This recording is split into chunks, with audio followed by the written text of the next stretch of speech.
میں اپنے بندوں سے اپنے فرائض کے بارے میں پوچھوں گا، اپنے احکامات کے بارے میں پوچھوں گا۔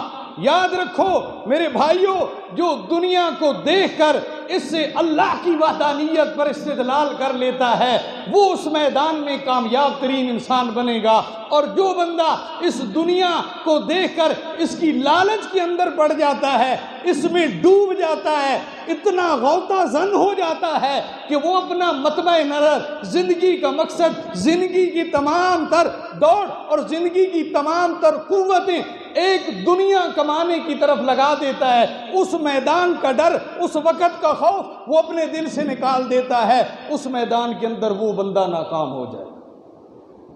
دنیا کے اندر آپ جتنی مرضی پراپرٹی بنا لیں، مال و دولت اکٹھی کر لیں، محلات بنا لیں، لیکن اگر آپ نے اپنے سچے مالک کے احکامات کو پورا نہیں کیا، اللہ کے سچے اور اہم فرائض پر آپ کار بند نہ ہوئے، تو یہ آپ کا مال کل آپ کے لیے ذریعہ نجات نہیں بلکہ وبال بنے۔ اللہ تعالیٰ نے ارشاد فرمایا وَنُفِخَ فِي الصُّورِ فَصَعِقَ مَن فِي السَّمَاوَاتِ وَمَن فِي الْأَرْضِ۔ اللہ نے فرمایا جب سور کے اندر پھونک دی جائے گی، بگل بجایا جائے گا، زمین و آسمان کے اندر جتنی مخلوق ہے ساری کی ساری مر جائے گی، بے ہوش ہو جائے گی، الا من شاء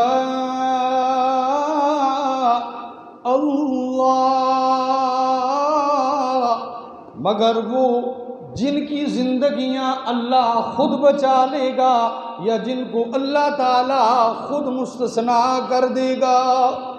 دو قول ہیں مفسرین اس کے بارے میں، ایک یہ ہے کہ اس سے مراد ہے حملۃ العرش، وہ فرشتے جنہوں نے اللہ کے عرش کو تھام کر رکھا ہے کہ جب سور پھونکا جائے گا ساری کائنات بے ہوش ہو جائے گی، مر جائے گی، صرف وہ فرشتے جنہوں نے اللہ کے عرش کو اٹھایا ہوا ہے ان پر موت نہیں آئے گی، ان پر موت نہیں آئے گی۔ اور دوسرا 4 فرشتے، حضرت جبرائیل، حضرت اسرافیل، حضرت اسرائیل اور حضرت میکائیل۔ اور دوسرا قول یہ ہے کہ اس سے مراد صرف حضرت جبرائیل ہیں، وہ بچ جائیں گے اور اس کے بعد ایک اللہ، اور پوری کائنات کیا ہو جائے گی؟ تباہ ہو جائے گی، ختم ہو جائے گی، سب پر موت آ جائے گی۔ پھر اللہ پوچھیں گے اے جبرائیل کوئی بچ گیا؟ حضرت جبرائیل کہتے ہیں نہیں یا اللہ، ایک آپ ہیں ایک میں ہوں۔ تو اللہ فرمائیں گے چل جبرائیل اب تیرے بھی بے ہوش ہونے کا موت کا وقت آ گیا، اور ایک اللہ رہ جائے گا، اور خود رب کائنات اعلان کریں گے لمن الملک اليوم، آج بادشاہی کس کی ہے؟ کون ہے بادشاہ؟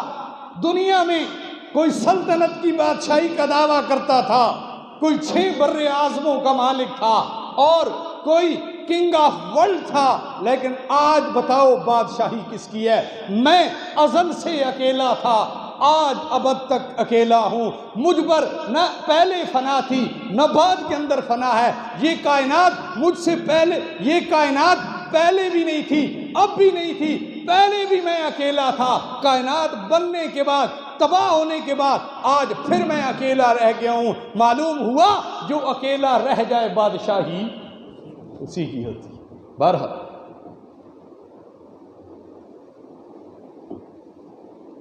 ثم نفخ فیہ اخری، پھر اللہ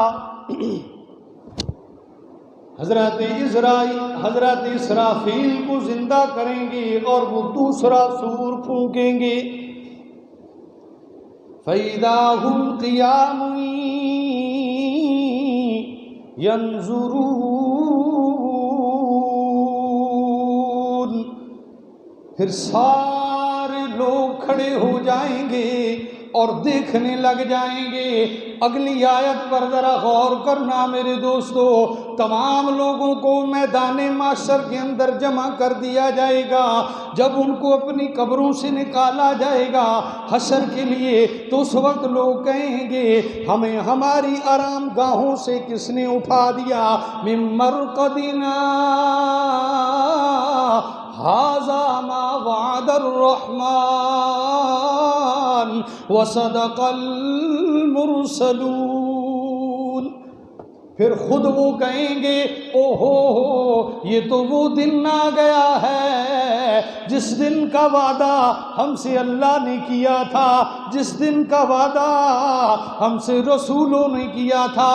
آج ہم کو معلوم ہو گیا ہے کہ یہ وہ اللہ کے رسولوں کی بات کے سچ ہونے کا وقت آ گیا ہے۔ ہاں میرے بھائیوں، ساری کائنات کے لوگ جمع ہو جائیں گے۔ اللہ کا قرآن کہتا ہے وَأَشْرَقَتِ الْأَرْضُ بِنُورِ رَبِّهَا۔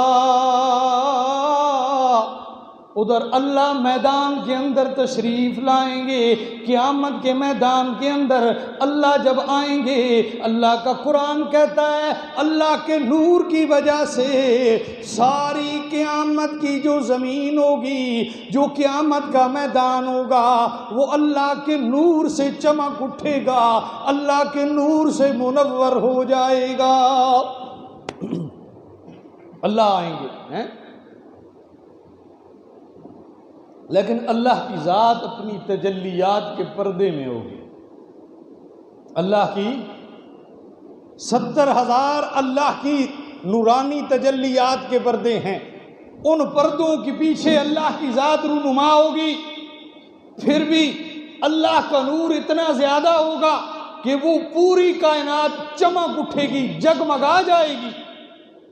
وَجَاءَ رَبُّكَ وَالْمَلَكُ صَفًّا صَفًّا وَجِيءَ يَوْمَئِذٍ بِجَهَنَّمَ۔ آپ اٹھائیں امام ترمذی کی ترمذی شریف اور اس کے اندر باب احوال القیامہ پڑھیں۔ خدا کی قسم، جس بندے کے اندر ایمان کی رتی ہوتی ہے اس کے جسم پر لرزہ طاری ہو جاتا ہے، جو وہ اس وقت کیفیات ہوں گی اور اس وقت کے جو حالات ہوں۔ میرے بھائیوں، یہ دنیا کا میدان ہے جس میں ہم کھیل تماشا کھیل رہے ہیں، اللہ کے احکامات کو سر عام ہم پامال کر رہے ہیں، لیکن وہاں جا کر انسان کو پتہ لگے گا کہ میں نے دنیا کے اندر کس طرح زندگی گزاری ہے۔ وہاں کر سر سے لے کر پاؤں تک، پاؤں کے ناخنوں سے لے کر سر کے بالوں تک، انسان سے جب اس کی ایک ایک نعمت کے بارے میں اللہ اپنی عدالت کے اندر کھڑا کر کے پوچھے گا، پھر بندے کو پتہ چلے گا کہ میں نے زندگی کس طرح گزاری تھی اور گزارنی کس طرح تھی۔ لیکن ہائے افسوس، ندامت، وہاں پر پھر انسان کی کوئی کام چیز نہیں آئی۔ وَوُضِعَ الْكِتَابُ وَجِيءَ بِالنَّبِيِّينَ۔ ہر بندے کو اس کا مالنامہ دے دیا جائے گا۔ اللہ کے پیغمبروں کو گواہی کے لیے اللہ کی عدالت کے اندر پیش کر دیا جائے گا۔ وَالشُّہَدَاء، اور انسان پر جتنے گواہ ہوں گے اس کے کرامن کاتبین، اس کا اعمال نامہ، اس پر گواہ فرشتے، وہ سارے کے سارے اللہ اپنی عدالت کے اندر طلب کر لیں گے۔ وَقُضِيَ بَيْنَهُم بالحق، اور اللہ کی عدالت کے اندر انصاف ہے، اللہ اپنی عدالت کے اندر انصاف کریں گے، تمام بندوں کے درمیان حق کا فیصلہ کر دیا جائے گا۔ وَهُمْ لَا يُظْلَمُونَ، اور ذرہ برابر بھی کسی پر ظلم نہیں کیا جائے گا۔ وَوُفِّيَتْ كُلُّ نَفْسٍ مَّا عَمِلَتْ، جس نے جو بھی کام کیا ہوگا، اللہ فرماتے ہیں اس کے اعمال کا اس کو پورا بدلہ دیا جائے گا۔ وَهُوَ أَعْلَمُ بِمَا يَفْعَلُونَ، اللہ نے فرمایا او میرے بندو، او میری مخلوق انسان، تم دنیا کے اندر جو بھی عمل کر رہے ہو، جو بھی فعل کر رہے ہو، چاہے تمہارا وہ نیک عمل ہے، چاہے تمہارا وہ برا عمل ہے، مجھے اللہ سے تمہارا کوئی عمل بھی مخفی نہیں۔ چاہے تم رات کی تاریکیوں کے اندر کرو، کمرے کے اندھیروں کے اندر کرو، یا دن کے اجالے کے اندر کرو، میں تمہارے تمام اعمال سے بخوبی واقف ہوں۔ حیران ہونے کی بات ہے، جب مومن بندے کا یہ نظریہ ہے، مسلمان بندے کا جب یہ ایمان ہے کہ میرا مالک مجھے دیکھ رہا ہے، میرے اللہ مجھے دیکھ رہا ہے، میرے اللہ کی مجھ پر نظر ہے، یہ ہم مسلمانوں کا کیا ہے؟ عقیدہ ہے کہ حاضر و ناظر ہر جگہ پر موجود اور دیکھنے والی ذات کون ہے؟ صرف اللہ کی، اللہ کی نہیں، صرف اللہ کی، اللہ ہی کی ذات ہے جو ہر کسی کو دیکھتا ہے اور ہر جگہ موجود ہے۔ اللہ کے علاوہ نہ کوئی حاضر ہے نہ ناظر ہے، چاہے وہ نبی ہے، ولی ہے، یہ اللہ نے کسی کو صفت عطا نہیں کی۔ ہر جگہ پر موجود اور اپنے بندوں کے احوال سے واقف صرف ایک اللہ کی ذات ہے، اللہ کے علاوہ کوئی اور نہیں۔ پھر حیران ہونے کی بات ہے، پھر بندہ لوگوں سے چھپ کر برائیاں کرتا ہے، گناہوں کی دلدل کے اندر جاتا ہے اور لوگوں سے چھپ کر تاریکی ڈھونڈتا ہے، ایسی جگہ تلاش کرتا ہے کہ جہاں سے کوئی دیکھنے والا۔ میں حیران ہوں کہ لوگوں سے تو چھپ رہا ہے، لوگ تیرا کیا کر لیں گے؟ تجھ سے سوشلی بائیکاٹ کر لیں گے، تجھے اپنی نگاہوں کے اندر گرا دیں گے، لیکن وہ تجھے سزا اور جزا تو نہیں دے سکتے۔ جو ہمارا موجودہ معاشرہ ہے، میں اس کی بات کر رہا ہوں، وہ اللہ جو تیرے سر کے اوپر کھڑا ہے اور اس سے تیرا کوئی حال بھی مخفی نہیں ہے، تیرا یہ نظریہ ہے، لوگوں سے تو ڈر گیا اور اللہ کو تو نے اتنا ہلکا لے لیا کہ اس سے تو نہ ڈرا۔ چھپ نہ جا کر وہاں پر جہاں پر تیرا مالک تجھ کو نہیں دے سکتا ہے۔ اور یہ تنہائی کے گناہ جو ہیں، یہ اس وقت سب سے زیادہ نوجوان نسل اس کے ذریعے کر رہی ہے۔ کوئی بھی دیکھنے والا نہیں ہوتا، والدین اپنے کمروں میں سوئے ہوئی ہوتے ہیں، بچہ اپنے لحاف کے اندر تنہائی کے گناہوں کے اندر۔ یہ تنہائی کے گناہوں سے بچو، یہ تمہاری دنیا بھی برباد کر دے گا اور تمہاری آخرت کو بھی برباد کر دے گا۔ یہ سب سے بڑا فتنہ ہے اور ہماری ینگ جنریشن کو سب سے زیادہ یہی چیز برباد کر رہی ہے۔ حقیقت ہے، روز ایسی نہ ایسی ایپس متعارف کروائی جا رہی ہیں جو ہمارے نوجوانوں کو دن بدن گناہوں کی دلدل کے اندر دھکیلتے جا رہے ہیں۔ اور ایک وقت آئے گا، خدا کی قسم تم اپنی آنکھوں سے دیکھو گے، ان کے پاؤں کے اندر اتنی سکت نہیں ہوگی کہ یہ آدھا کلومیٹر بھی پیدل چل سکے۔ ایک اینٹ اٹھانے کی ان کے اندر طاقت نہیں ہوگی، اور میکسیمم یہ 35 سے 40 سال زندگی گزاریں گے، اس کے بعد یا تو یہ مر جائیں گے اور یا پھر یہ مرگے بستر پر پڑ جائیں گے۔ یہ حقیقت۔ بہرحال وَسِيقَ الَّذِينَ كَفَرُوا إِلَى جَهَنَّمَ زُمَرًا،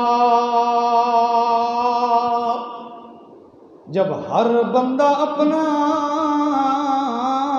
اعمال نامہ دیکھ لے گا، اس کو پتہ چل جائے گا کہ میرا ٹھکانہ کون سا ہے، میں نے کہاں پر جانا ہے، میرا مسکن میرے اعمال نامے کے مطابق کہاں ہے۔ تو ہر بندہ جب سمجھ جائے گا، اللہ حکم دے دیں گے کہ جاؤ ان جہنم والوں کو اب جہنم کے اندر پھینک دو۔ اللہ اعلان کر دیں گے، او گناہگارو، او کافرو، او ظالمو، میری حکم عدولیاں کرنے والو، آج میرے بندوں سے جدا ہو جاؤ، میرے بندوں سے علیحدہ ہو جاؤ۔ وہ جدا ہو جائیں گے۔ اللہ پاک فرماتے ہیں وَسِيقَ الَّذِينَ كَفَرُوا، تو جو کافر ہوں گے ان کو اللہ رب العزت کے فرشتے ہانک کر جہنم کی طرف لے کر جائیں گے، زمرہ، گروہ در گروہ۔ یہ گھر کے اندر جا کر دیکھا کرو یہ میں آیت کا حوالہ تمہیں اس لیے بتاتا ہوں تاکہ تم گھروں کے اندر جا کر پڑھو کہ واقعی قرآن یہی بات کہہ رہا تھا جو منبر پر بیٹھ کر ہمارے مولوی صاحب بتاتے تھے۔ بالکل لا علم اور جاہل مت بنو، دنیا کی امور میں تم بڑے تیز ہو، 1 روپے کا نقصان بھی تم برداشت نہیں کرتے، لیکن اللہ کے دین کے معاملے کے اندر تم بس مکڑی والے بن کر بیٹھ جاتے ہو۔ ذرا غور کرو، یہ پڑھے لکھا زمانہ ہے، جہالت ختم ہو گئی ہے، ہر بندہ تعلیم یافتہ ہے، ہر بندے کے پاس اتنی تعلیم ہے کہ وہ موٹی موٹی باتیں سمجھ سکتا ہے۔ تم اپنی دنیا کو 24 گھنٹے دیتے ہو، خدا کی قسم اللہ کے قرآن کو صرف روز 20 منٹ دینا شروع کر دو گے، تمہاری زندگیوں کے اندر رونق آ جائے گی اور تمہیں حق اور باطل کا فرق نظر آ جائے گا۔ کوئی ایسا جمعہ میرا خالی نہیں ہوتا کہ جس جمعے میں میں آیت کا حوالہ نہ دوں، اور اسی پر بات کرتا ہوں جو آیت خطبے میں پڑھتا ہوں۔ انحراف کا میں قائل نہیں ہوں۔ یہ گھروں میں جا کر دیکھا کرو، اس کا مطالعہ کیا کرو، کوئی بھی اردو والا ترجمہ اٹھا کر اس کو پڑھا کرو تاکہ تمہارے ذہنوں کے اندر بات بیٹھے اور تمہیں حقیقت کی سمجھ آئے۔ بہرحال حتیٰ اذا جاؤہا،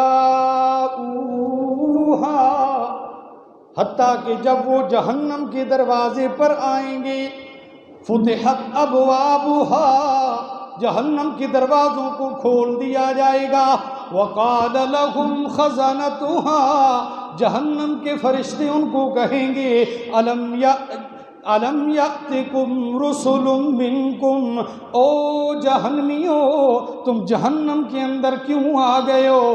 دنیا کے اندر تمہیں کوئی سمجھانے والا نہیں آیا تھا، تمہارے پاس اللہ کے رسول نہیں آئے تھے، تمہیں قرآن کی آیتیں پڑھ کر نہیں سنائی گئی تھی، تمہیں اللہ کی کتاب پڑھ کر سمجھایا نہیں گیا تھا، اور تمہیں اس دن کی ملاقات سے ڈرایا نہیں گیا تھا۔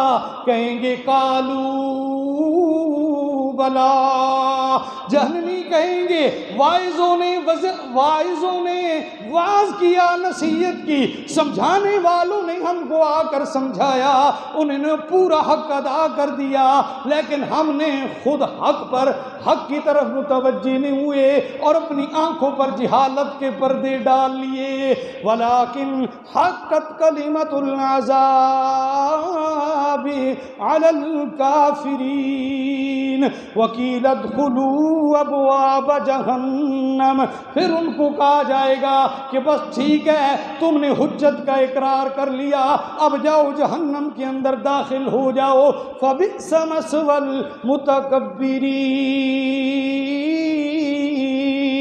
اللہ نے فرمایا او لوگو سن لو، جو متکبر ہیں، تکبر کرنے والے ہیں، اللہ کے سامنے اکڑنے والے ہیں، اللہ کے سامنے کھڑے ہو کر بربلا اس کی نافرمانیاں کرنے والے ہیں، اس کے فرائض کو پامال کرنے والے ہیں، اس کے احکامات کو توڑنے والے ہیں، اس کی حدوں کو عبور کرنے والے ہیں، اللہ نے فرمایا وہ سن لو، فبئسا بئسا، ان کا جو ٹھکانہ ہے وہ بہت برا ہے۔ جہنم کے دروازوں کو کھول دیا جائے گا، جہنمیوں کو جہنم کے اندر پھینک دیا جائے گا۔ جہنم کے کتنے دروازے ہیں؟ اچھا بولو یار، دروازے دسنے نہ بندہ جہنم میں نہیں جانا، اس گلہ تو نہ ڈرو۔ جس وقت بندہ اللہ نے حکمات توڑنا جہنم میں تاں ہونا، جہنم میں دروازے گن کے دسنے نہ بندہ جہنم میں نہیں جانا۔ کتنے دروازے نا؟ 7 دروازے جہنم میں، کتنے؟ 7 دروازے۔ اور جنت میں کتنے دروازے ہیں؟ 8۔ جنت کے کتنے دروازے ہیں؟ 8۔ یہ ایک دروازہ اللہ نے جنت کا فالتو کیوں رکھا؟ وہ جنتیاں نہیں تعداد کیوں کی ہونی؟ اس وجہ تو ہے، یہ وجہ نہیں۔ جہنم میں جہنمیوں کی تعداد زیادہ ہوگی، جنت میں جنتیوں کی تعداد تھوڑی ہوگی، یہ بات یاد رکھیں، ٹھیک ہے؟ یہ اپنے ذہنوں کے اندر بٹھا لیں۔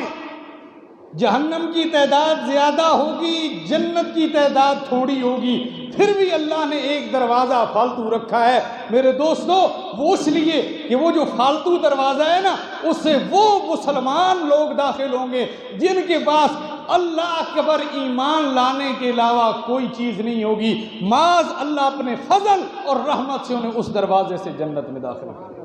اور اس کا نام اللہ نے رکھا ہے باب الفضل۔ اس کا نام کیا رکھا ہے؟ باب الفضل۔ حضرت صدیق اکبر رضی اللہ تعالی عنہ کی روایت ہے، فرماتے ہیں یا رسول اللہ، یہ جو جنت کے دروازے ہیں ان میں سے کس طرح داخل ہوں گے لوگ؟ اللہ کے رسول نے فرمایا ابو بکر، یہ مختلف اعمال پر مبنی ہے۔ ایک دروازہ ہوگا باب الصلاۃ، اس سے وہ لوگ داخل ہوں گے جو زیادہ کثرت سے نماز اور نوافل پڑھتے تھے۔ ایک دروازہ ہوگا باب الریان، اس سے وہ داخل ہوں گے جو روزے دار ہوں گے۔ اور ایک دروازہ جو ہوگا باب الصدقہ، اس سے وہ لوگ داخل ہوں گے جو نفلی صدقہ کرتے ہوں گے۔ یہ اس طریقے سے ان اعمال کی بنا پر اللہ ان دروازوں سے ہر عمل والے انسان کو گزارے گا۔ حضرت صدیق اکبر نے پوچھا یا رسول اللہ، کوئی ایسا بندہ بھی ہوگا جسے یہ اتھارٹی ہوگی کہ وہ جس دروازے سے مرضی چاہے داخل ہو جائے؟ اللہ کے رسول نے فرمایا صدیق اکبر، مجھے امید ہے وہ ایک تو ہی انسان ہوگا۔ وہ گال سمجھ آئی کو نہیں آئی؟ اللہ کے رسول نے فرمایا صدیق، مجھے امید ہے میری امت کے اندر ایک واحد تو شخص ہوگا جسے ہر دروازے سے یہ آواز دی جائے گی، آ صدیق مجھ سے داخل ہو اور میرا فخر بن جاؤ۔ میں یہ کہوں جنت کے دروازوں پر رش کروں، کیوں باقی جنت کے دروازوں دیکھ لو صدیق مجھ سے جا رہا۔ اللہ تعالیٰ قرآن و سنت پر عمل پیرا ہونے کی توفیق دے۔ وقت باقی انشاءاللہ یہ آیت مزید اگلے جمعہ وما